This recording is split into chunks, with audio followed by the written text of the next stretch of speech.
So the first thing I would say is this past year, for example, we had a vigil for RBG on her passing. And one of the things that one of my very smart friends said, she doesn't usually speak, she said that, she was outraged by certain actions. And I think it's really important to use setbacks and certain circumstances to fuel your motivation. And I think a lot of people, they, have a lot of apathy and they get indifferent. And I don't think we should get cynical. I think we should use that to uplift ourselves.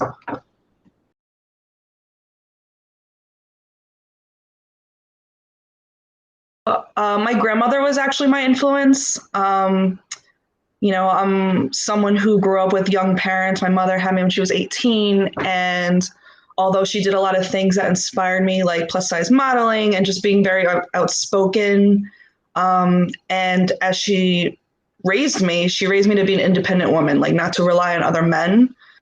And she learned that through her experience and her mistakes. And I think that's one thing that we really need to take into account, that the people that we idolize, like my mother or my grandmother, they're human, they make mistakes, but there's a lot of wisdom that they share, and every person should take into account that information, whether it be a celebrity or an author, whoever speaks to you that motivates you to do better. I think it's really important to remember them. Like we said, like especially like with their legacy, if they pass on, it's just important to remember who guided us, And my grandmother was very much like a second mother to me. We have a lot in common, even now, with all the elections and everything. She'll call me from Florida and she's like, man, like you're the only one that gets me. And I'm like, I know, Grandma, I know. So she was one that really inspired me. She really influenced my artistic abilities. When we didn't have the money, she got everyone in the family to pitch in and send me to all these, special camps and programs, like anything. And she supports me now. It actually took her a while to get used to me saying, okay, art is not my one priority in life right now. And she was like, I'm not used to this. I don't know. But now she's like, I get it. I understand it. And I support you, which is great. So.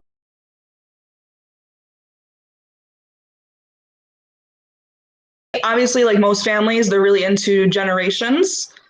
Like we all do it, like we do, when it's not COVID, we have group photos to show like how many generations we have here. And I mentioned that my mom had me at a young age because I am unique in a way where I actually met and had relationships with my great grandparents. I had a lot of influence. I got to see why my mother's the way she is and why my grandmother's the way that she is. And like you can see in what ways we shifted. So it's really good to get their wisdom. And like you said, in different generations, you see the little shift for women being more independent. So.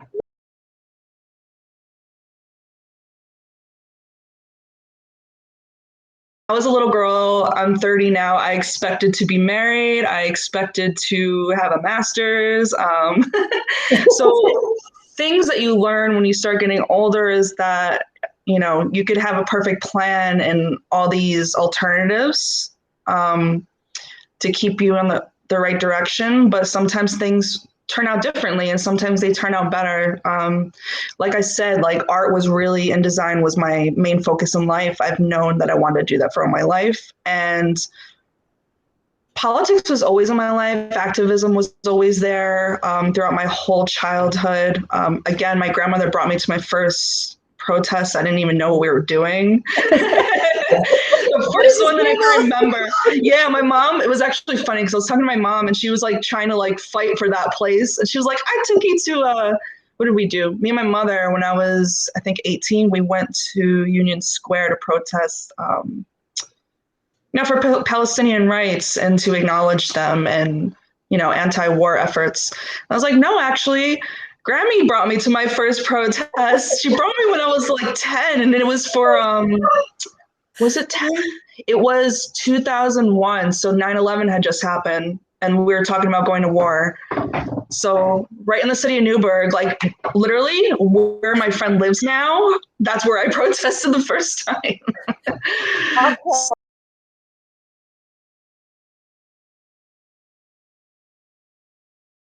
I would advise my younger self to.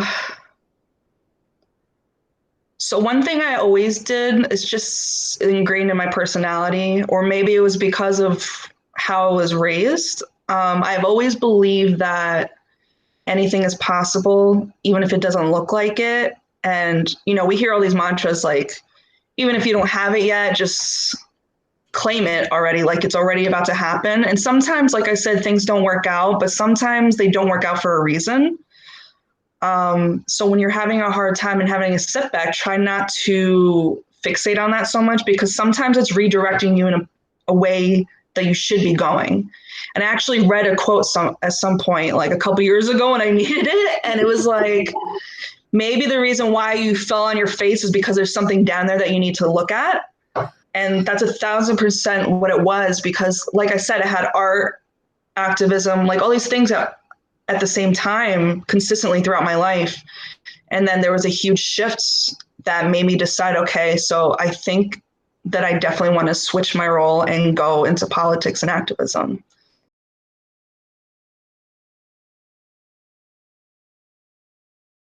So much. So the first two things that pop into mind, and maybe it's kind of the same, is racial equity and gender equity.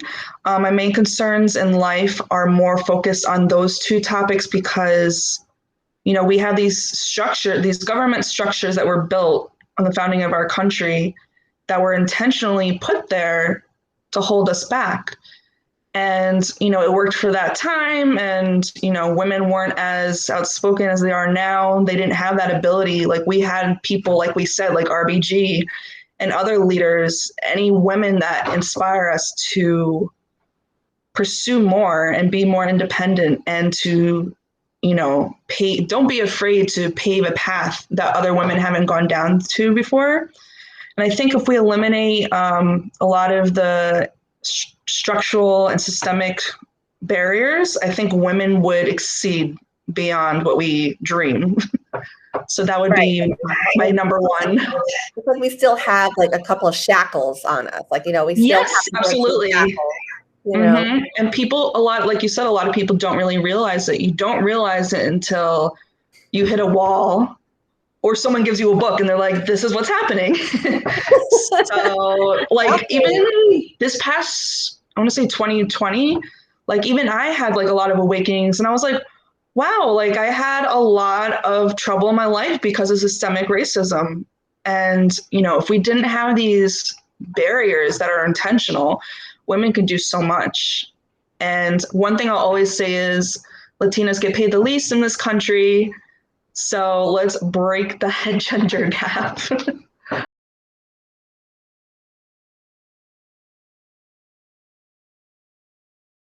So at a younger age, or maybe even in high school, you need to learn more about like, your rights to vote, the history of it. I think that if people realize how hard they fought, like their ancestors fought for that right, the more inclined they'll be to have interest, because I wasn't always interested in politics. We need to change the narrative. We need to reframe it, and it needs to be from people that, all these diverse communities trust. It's not enough to go out and get the vote out. Not everyone knows what that is. So like, I think it's like 1 or 2 weeks before the actual elections, we go out and get out the vote, get like last minute votes out, and just really push people and give them the resources they need to go vote. It's not enough to wait until that day.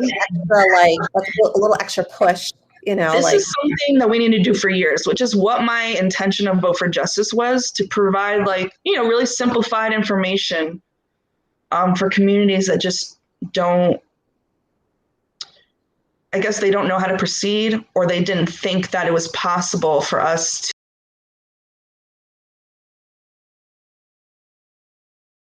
It's not even that I could just be like, that's ridiculous, because he said, we're all dying on the street no matter who gets in the office. And it's like, you're absolutely right. But on a local level, local levels are a lot more impactful because they need your community to vote for them. And if they see your votes coming from one particular area, they're going to eventually listen.